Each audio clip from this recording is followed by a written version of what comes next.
Hello, everyone. Today we will be discussing the film The Corner Office.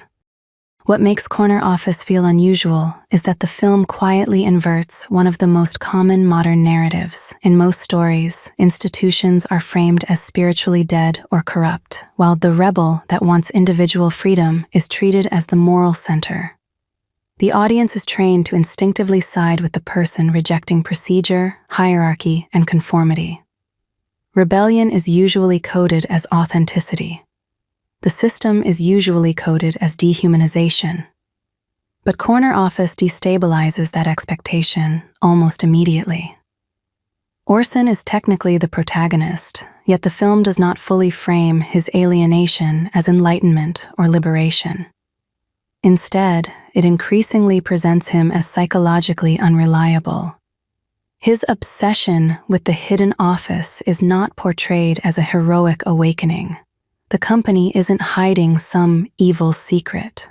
Orson in reality feels compulsive, isolating, and destabilizing.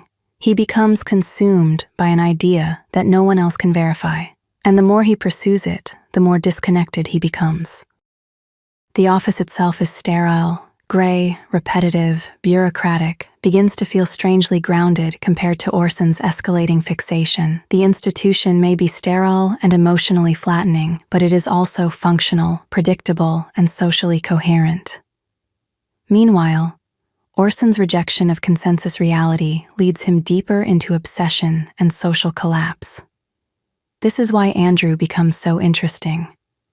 In another film, a character like him would almost certainly be framed as the oppressive corporate enforcer standing in the way of truth and individuality. But Corner Office leaves open the uncomfortable possibility that Andrew and the office may actually be correct. Their skepticism is not portrayed as outright evil.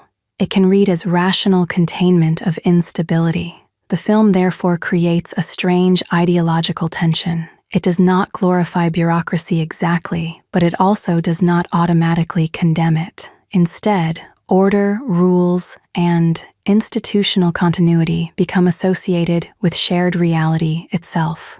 The office workers may be emotionally dulled and procedural, but they are still functioning within a collectively agreed world. Orson, increasingly, is not.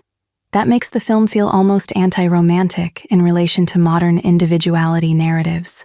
It questions whether every act of personal awakening is actually insight. Sometimes obsession is just obsession. Sometimes deviation is not suppressed truth, but psychological deterioration. The film is willing to entertain that possibility without turning it into a moral lecture.